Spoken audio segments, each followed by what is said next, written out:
बहुत से लोग हैं जो ये सोचते हैं कि क्या यीशु सच में मसीहा है, और कई लोग ये सवाल करते हैं कि क्या कोई सबूत है कि यीशु खुदा का बेटा है। और जो आज आप देखने वाले हैं वो ये है कि कैसे पुराना नियम जो कि प्रभु यीशु के सैकड़ों साल पहले लिखा गया था, वह प्रभु यीशु मसीह की सारी जिंदगी को डिटेल में बताता है। तो आज बहुत बड़े रहस्य को आप खुलता हुआ देखेंगे और आप देखेंगे कि कैसे पुराना नियम प्रभु यीशु के आने और उसके कुर्बान होने के एग्जैक्ट साल को बताता है, और आप देखेंगे कि कैसे इतिहास ने इस सब को साबित किया है। आज हम देखने वाले हैं दानियल के 70 सप्ताह की भविष्यवाणी को।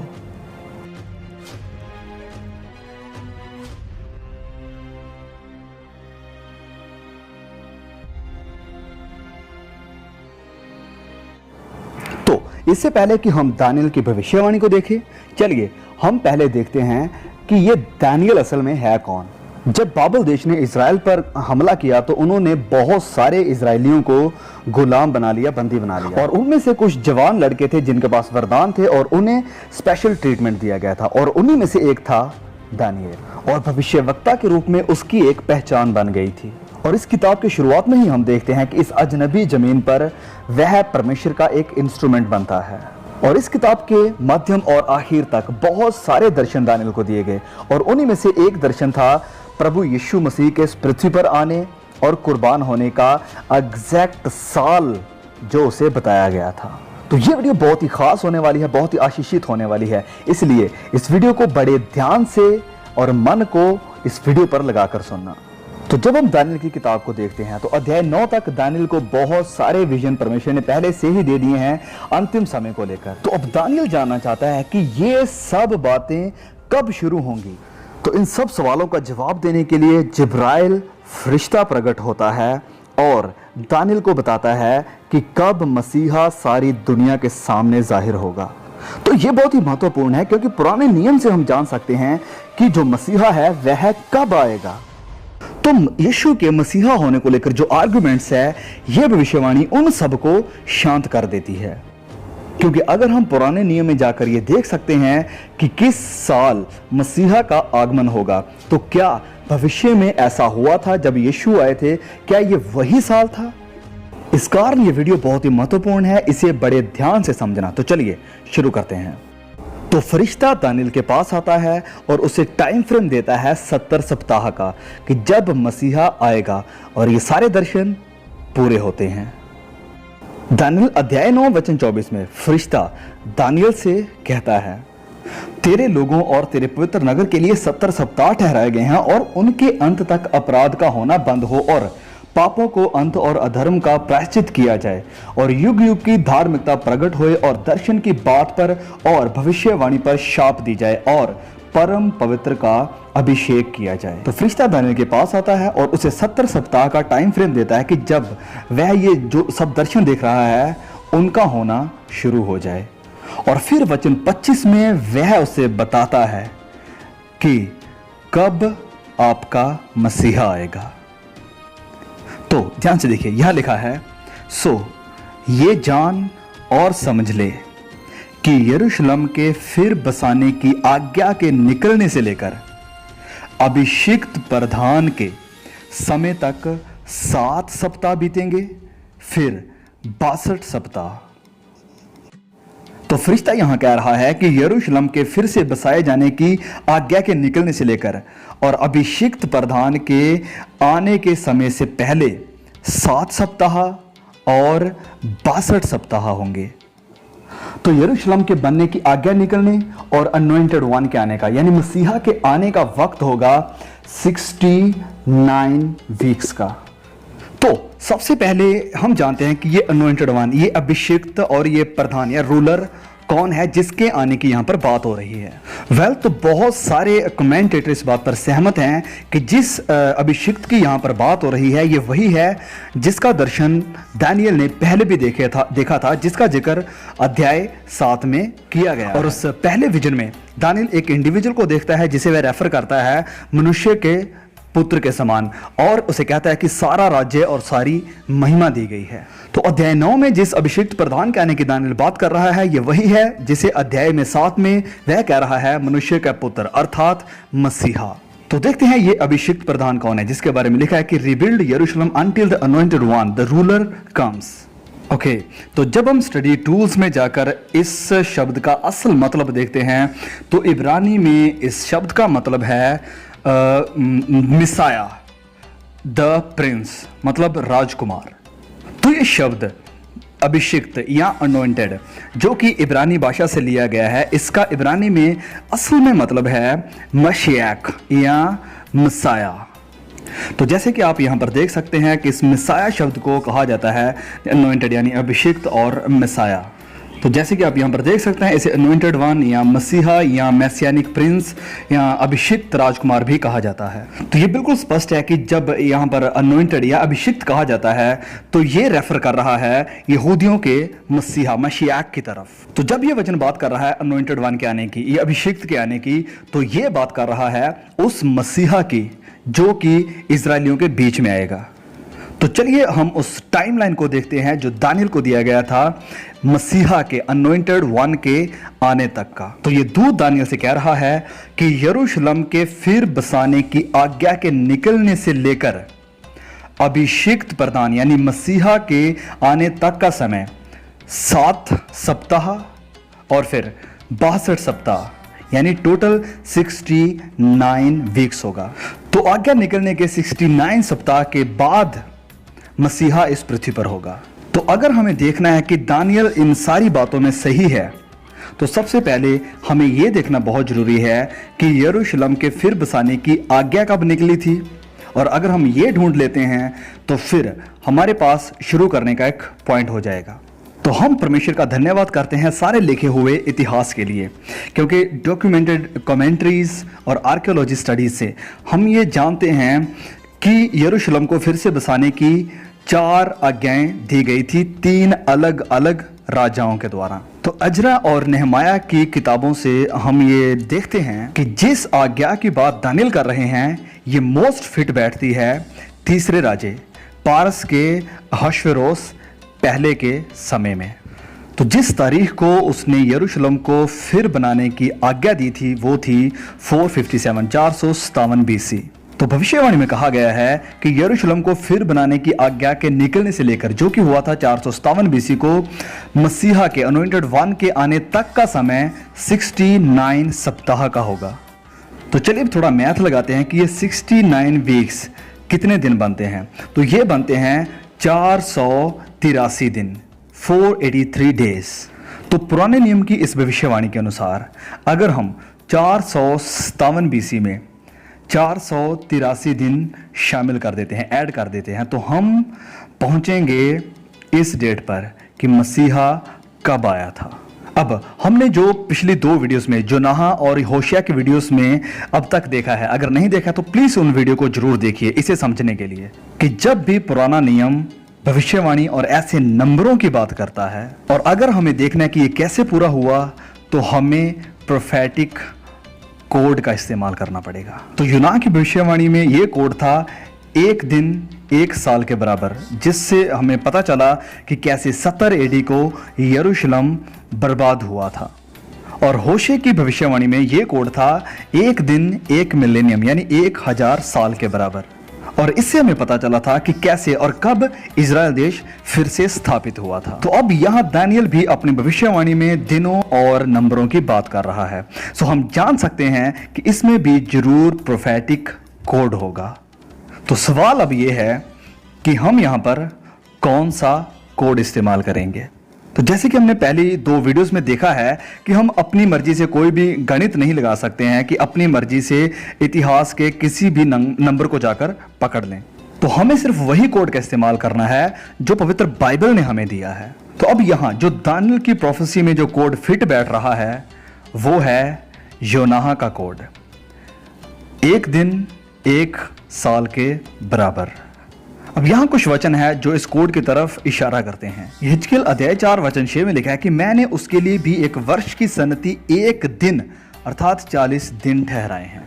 गिनती अध्याय 14 वचन 34 में भी लिखा है कि 40 दिन उनकी गिनती के अनुसार दिन पीछे उस वर्ष अर्थात 40 वर्ष तक तुम अपने अधर्म का दंड उठाए रहोगे। तो यहाँ हमारे पास बहुत सारी उदाहरणें हैं प्रोफेसी के रिलेटेड कि जो दिनों में कहा गया है आने वाले समय में, भविष्य में, सालों में जरूर कुछ होगा। तो अब हमें यहाँ पर क्या करना है कि एक दिन एक साल के बराबर का जो कोड है उसे यहाँ पर अप्लाई करना है, बिल्कुल वैसे ही जैसे हमने यूनाह की भविष्यवाणी के साथ किया था। तो शुरू करने के लिए 457 बीसी में अब 483 दिनों की बजाय हम 483 सालों को इसमें ऐड कर देते हैं, तो ये हमें लेकर आएगा 27 एडी में। तो अगर आप काउंटिंग करेंगे तो ये आपको लेकर आएगा 26 एडी में, लेकिन एडी और बीसी में आप जीरो को एक साल के लिए इस्तेमाल नहीं करते हैं। तो अगर आप जीरो छोड़कर काउंटिंग करेंगे तो 457 में 483 साल अगर आप ऐड कर देते हैं तो आप आएंगे 27 एडी में। तो चलिए हम देखते हैं कि 27 एडी को क्या हुआ था। तो ये सब को देखने के लिए जो यहाँ पर टूल इस्तेमाल किया जा रहा है वो है बाइबल हब क्रोनोलॉजी, जिसमें कि बाइबल के सारे स्कॉलर्स और सारे जितने भी एक्सपर्ट्स हैं उन्होंने बाइबल की जो तारीखें हैं, जो भी डेट्स हैं, उन सबको कैलकुलेट करके यहाँ पर सबको इकट्ठा किया है और ये बहुत ही हेल्पफुल है। तो आप इसे देख सकते हैं। तो जब हम नीचे जाते हैं और देखते हैं 27 एडी को, तो देखिए हम कहाँ पर आते हैं, जब उसने अपनी सेवकाई को शुरू किया। हम यहाँ देखते हैं 26 एडी को यूहन्ना बपतिस्मा देने वाला लोगों को बपतिस्मा दे रहा है, रास्ता तैयार कर रहा है, और फिर प्रभु यीशु उससे बपतिस्मा लेते हैं और उजाड़ में जाते हैं आत्मा से भरपूर होकर, और शैतान वहाँ पर उन्हें परखता है। और फिर 27 एडी को यीशु ने अपने चेलों को बुलाना शुरू किया। इसीलिए दानियल से कहा गया था कि 483 साल के बाद मसीहा इस पृथ्वी पर होगा और स्वर्ग राज्य का काम शुरू करेगा। उम्मीद है आपको यह सब समझ आ रहा है। यह बहुत ही अद्भुत और महत्वपूर्ण है, क्योंकि यहां पुराने नियम में हमें बिल्कुल सही समय बताया गया है कि कब मसीहा इस पृथ्वी पर आएगा, 27 एडी को अपनी सेवकाई शुरू करेगा। अब ये क्यों इतना महत्वपूर्ण है? क्योंकि ये सब पुराने नियम में है और आर्कियोलॉजिकल एविडेंस और ऐसे बहुत से और स्टडीज साबित करती हैं कि यीशु के आने से सैकड़ों साल पहले ये सब लिखा गया था। यीशु के देह में आने से पहले ये सब लिखा गया है। इस कारण ये बहुत ही महत्वपूर्ण है, क्योंकि अब हमारे पास कुछ ऐसा है जो ये स्पष्ट रूप से बताता है सारी दुनिया को कि यीशु ही वादा किया हुआ मसीहा है। और हाँ, एक और बात, इतिहास हमें बताता है कि 408 बीसी को यरूशलेम फिर से दोबारा स्थापित हुआ था, और यह भी एक जो पूरी हुई भविष्यवाणी है। और ये 408 बीसी 457 के 49 साल के बाद हुआ है, जो कि भविष्यवाणी के 7 सप्ताह हैं। 49 डेज टू ईयर प्रोफेसी, जैसे स्वर्गदूत ने कहा था। और फिर प्रभु यीशु हैं जो कि 27 एडी को आते हैं। अब एक बात है कि जब 27 एडी को प्रभु यीशु आए तो वह वैसे नहीं आए जैसे लोगों ने उम्मीद लगाई थी। देखिए, जैसे आज हम और आप बाइबल की भविष्यवाणियों की पढ़ाई कर रहे हैं, ऐसे ही कई यहूदी ग्रुप थे जिन्होंने बाइबल की भविष्यवाणियों की स्टडी की थी और वह दानियल की भविष्यवाणी के बारे में जानते थे, और वह उम्मीद कर रहे थे कि 27 एडी के आसपास मसीहा जरूर आएगा। लेकिन उनकी उम्मीदें ये थी कि जो मसीहा आएगा वह बादशाहों की तरह, राजाओं की तरह इस पृथ्वी पर वापस आएगा। उन्होंने सोचा कि वह अपने आगमन में ऐसे आएगा कि वह सारे इंसानी राजाओं को गिरा देगा और अपना राज्य स्थापित करेगा। आप कल्पना कर सकते हैं कि जो लोग इस उम्मीद में थे, जब उन्होंने देखा कि ऐसा कुछ नहीं हुआ तो वह निराश हो गए थे। और उन समूहों में से एक ग्रुप था एसेन्स। उन्होंने सोचा था कि अगर 27 एडी को मसीहा आ रहा है तो अच्छा होगा कि हम इस रोमी साम्राज्य से बाहर चले जाएं, दूर चले जाएं। क्योंकि जब मसीहा आएगा तो वह अपने राज्य में सारे जो रोमी साम्राज्य हैं उनको नष्ट करेगा, उन्हें बर्बाद करेगा। सो इसलिए हम बाहर जाएंगे और अपना एक ग्रुप बनाएंगे और मसीहा के राज्य स्थापित करने का इंतज़ार करेंगे। और ऐसा ही उन्होंने किया। वह पहाड़ों में चले गए और जो लिखतें उनके पास थी उन्हें भी वह अपने साथ ले गए और वहाँ पर इंतज़ार करने लगे। और सैडली मसीहा वैसे नहीं आया जैसे उन्होंने सोचा था। तो जब वह डेड सी के पास गुफाओं में, पहाड़ों में, चट्टानों में थे और मसीहा के जो संसारिक राज्य हैं उसे स्थापित करने का इंतज़ार कर रहे थे, तो जो मसीहा था, अभिषिक्त था, वह वहीं पर था। वह अपने राज्य को स्थापित कर रहा था, शारीरिक तौर पर नहीं वरन आत्मिक तौर पर, पवित्र आत्मा के द्वारा। अब तो जब प्रभु यीशु अपने दूसरे आगमन में आते हैं तो वह शारीरिक तौर पर अपने राज्य को इस यरूशलेम में या धरती के ऊपर स्थापित करेंगे, क्योंकि जैसे मैसियानिक प्रोफेसी यानी पुराने नियम में कहा गया है, वह सब जो लिखा हुआ है जरूर पूरा होगा। आप देखेंगे वह सब पूरा होते हुए जब वह अपने राज्य को स्थापित करेगा और इस पृथ्वी पर राज्य करेगा, और ब्लेस गॉड कि हम सब उस राज्य का हिस्सा होंगे। तो दानियल की यह भविष्यवाणी अभी खत्म नहीं हुई है, क्योंकि आप जानते हैं कि फरिश्ते ने दानियल को 70 सप्ताह का टाइम फ्रेम दिया है, जबकि ये सारी भविष्यवाणी पूरी होंगी। और अब तक जो हमने देखा है वो इस भविष्यवाणी के सिर्फ 69 सप्ताह को ही देखा है। हमने देखा है कि 27 एडी को अनॉइंटेड वन या अभिषिक्त इस पृथ्वी पर होगा, लेकिन अब ये जो आगे का आखिर सप्ताह है इसमें क्या होगा, इसके बारे में क्या भविष्यवाणी की गई थी। तो आइए देखते हैं कि फरिश्ता इस एक सप्ताह यानी 7 सालों के बारे में क्या कहता है। हम देखेंगे अध्याय 9 वचन 26 में। अब तक हमने देखा है अध्याय 25 को, जिसमें जो 69 वीक्स है सिर्फ उसी के बारे में बताया गया था। तो आगे देखते हैं, आगे वचन 26 और 27 जो आखिर सप्ताह है उसको बयां करते हैं। तो जैसे मैंने बताया कि ये वचन बात करने वाला है आखिर सप्ताह के बारे में और मूव कर रहा है कि आखिर में क्या होगा। लिखा है, और उन 62 सप्ताहों के बीतने पर अभिषिक्त पुरुष यानी अनॉइंटेड वन काटा जाएगा और उसके हाथ कुछ ना लगेगा। अब ये यहाँ पर बहुत ही महत्वपूर्ण अद्भुत है।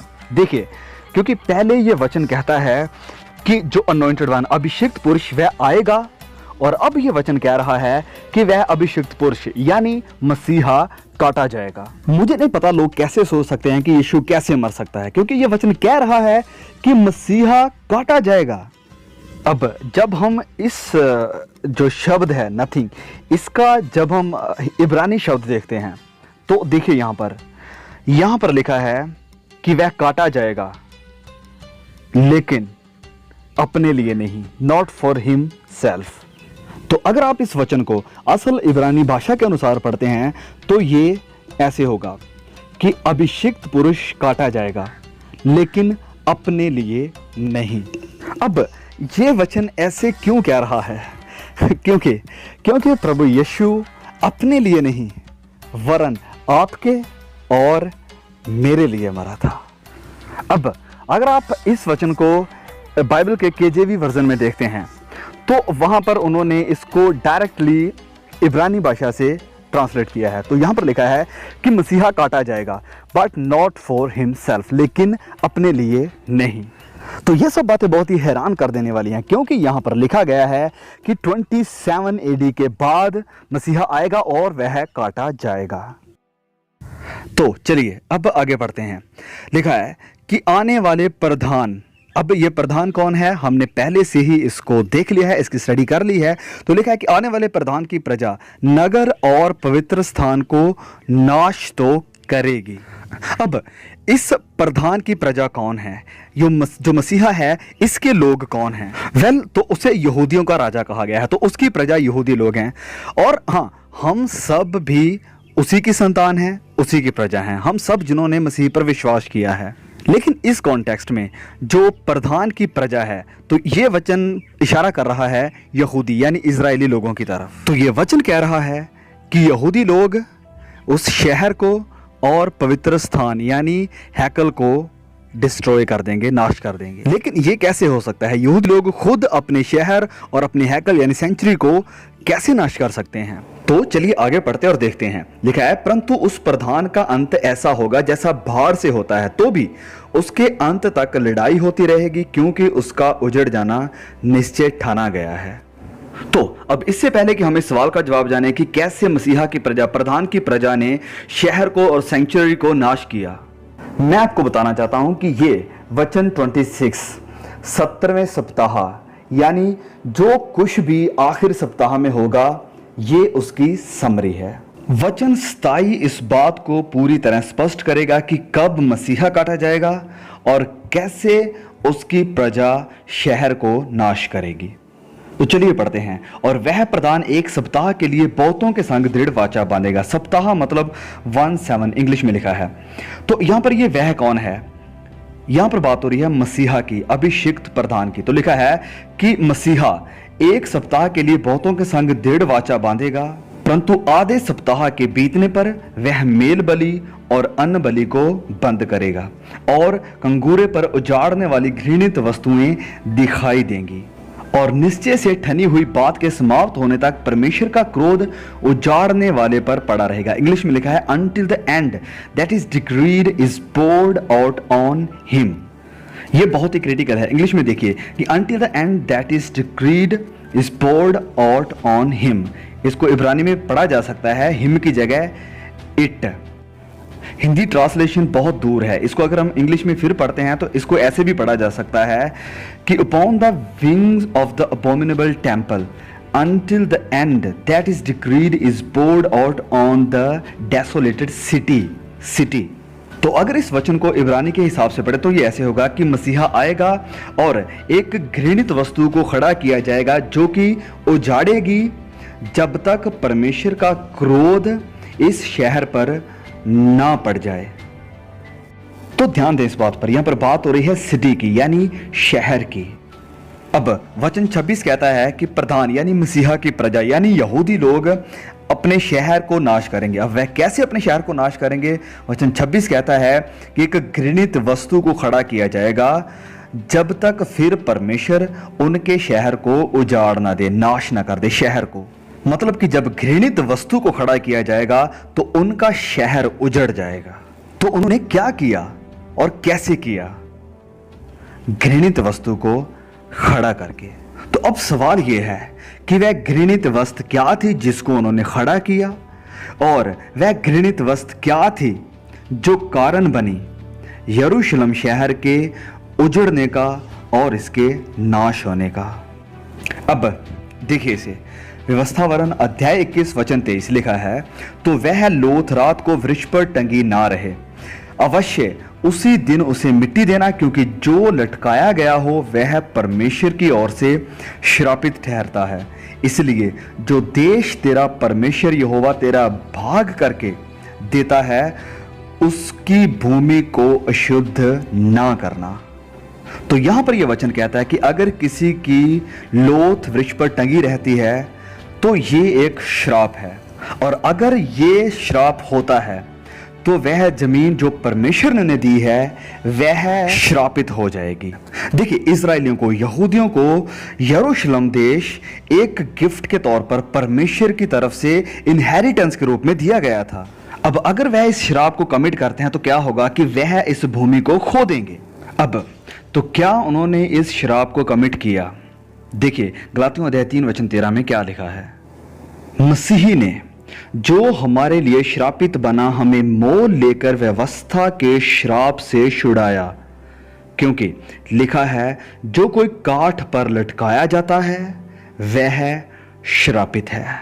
तो यह वचन कह रहा है कि जब मसीही को क्रूस पर लटकाया गया तो ये एक कर्स बना, एक श्राप बना। तो व्यवस्थावरण ने क्या कहा था कि अगर उनके लोग इस क्राइम को कमिट करते हैं तो क्या होगा कि वह अपनी जमीन को खोदेंगे, उनकी धरती श्रापित हो जाएगी। तो जब उन्होंने मसीहा को, यीशु मसीही को उस पोल पर, उस लकड़ी पर लटकाया तो उन्होंने वह क्राइम कमिट किया जो था घृणित वस्तु को उन्होंने खड़ा किया जो उजाड़ती है। और ये वही हुआ है जैसे हमने पिछले 2 वीडियोस होशे की वीडियो और जुनाह की वीडियो से देखा था कि अगर इजरायली लोग मसीहा को मारते हैं तो वह लोग तितर बितर हो जाएंगे और उनकी भूमि श्रापित हो जाएगी। और that's exactly what has happened. यही हुआ है। जब यीशु की मृत्यु के 70 सालों के बाद रोमियों ने उनके ऊपर हमला किया, उनके शहर को तबाह कर दिया और इजरायलियों को सारी जातियों में तितर बितर कर दिया।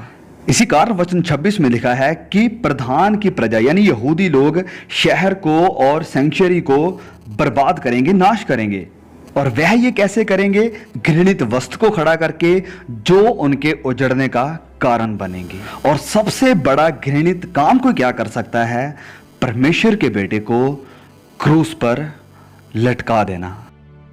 अब इस वचन 27 को देखिए, लिखा है कि he will set up an abomination that causes desolation, कि वह उस घृणित उजाड़ने वाली वस्तु को खड़ा करेगा। वह यानी मसीहा, पहले उसके लोग और अब वह खुद। लेकिन क्यों? क्योंकि जैसे प्रेरित पौलुस कहता है कि वह विलफुली अपनी इच्छा से श्रापित बना। उसकी जान ली नहीं गई थी वरन उसने अपनी जान दी थी। उसने फैसला किया खुद घृणित बनने का ताकि हम बचाए जाएं। तो अभी हमने इस भविष्यवाणी को खत्म नहीं किया है, क्योंकि यह भविष्यवाणी और भी ज्यादा गहराई में जाती है। यह भविष्यवाणी आपको बताएगी कि कब मसीही यीशु को सलीब पर लटकाया जाएगा। यह असल डेट बताएगी। तो आपको याद होगा, जैसे मैंने पहले बताया था कि ये वचन 26 और 27 बात करते हैं आखिरी सप्ताह की, यानी आखिरी 7 दिनों की। तो ध्यान दीजिए यहां इस वचन में क्या लिखा है कि आधे सप्ताह के बीतने पर वह मेल बलि और अन्न बलि को बंद करेगा। आधे सप्ताह के बीतने पर वह मेल बलि और अन्न बलि को बंद कर देगा। तो वह मसीहा सबके सामने आया 27 एडी को, 27 एडी को, जब उसने अपनी सेवकाई को शुरू किया। तो 7 का मिडिल क्या है? 3.5 यानी 3.5 साल। क्यों ये वचन कहता है कि सप्ताह के बीच में वह अन्न बलि और मेल बलि को खत्म कर देगा? तो क्या हुआ था जब प्रभु यीशु को मारा गया था? इब्रानियों अध्याय 10 में लिखा है कि उसने अपने शरीर को आखिरी ऑफरिंग करके दिया सारी दुनिया के लिए, और उसका शरीर एक अंतिम बलिदान बना सबके लिए। इसीलिए जब प्रभु यीशु एक अंतिम बलि के रूप में कुर्बान हुआ तो उसकी इस बलि ने होम बलि और मेल बलि को खत्म कर दिया, बंद कर दिया। और इंटरेस्टिंग ये है कि यहां पर लिखा है कि सप्ताह के बीच में। अब ऐसा क्यों कहा गया है? क्योंकि 27 एडी के बाद 7 साल का समय दिया गया है और इसका मिडिल बनता है 3.5 साल। तो इसी सप्ताह में के बीच में हमें यह जानने की जरूरत है कि प्रभु यीशु को कब क्रूस पर चढ़ाया गया और कब उसने मेल बलि और सारी बलियों को खत्म किया था। तो आपको याद होगा कि 27 एडी की शुरुआत में प्रभु यीशु इस सीन पर आए और उन्होंने अपनी सेवकाई को शुरू किया। और अब अगर आप 3.5 साल की यहां पर गिनती करते हैं तो आप 30 के पास पहुंचेंगे। अब सवाल यह है कि 30 एडी को क्या हुआ था? तो चलिए चेक करते और देखते हैं।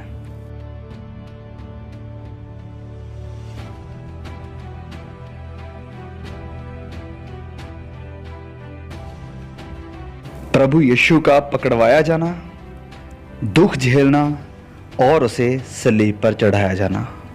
तो 30 एडी को प्रभु यीशु को सलीब पर चढ़ाया गया था। जैसे पुराने नियम में बताया था कि 27 एडी को वह सीन पर आएगा, सबके सामने आएगा, और 3.5 साल के बाद उसे सलीब पर चढ़ाया गया। तो 30 एडी को यीशु को सलीब पर चढ़ाया गया, जैसे लिखा था उसके बारे में उसी समय कि वह अन्न बलि मेल बलि को खत्म कर देगा। बिल्कुल वैसे ही हुआ।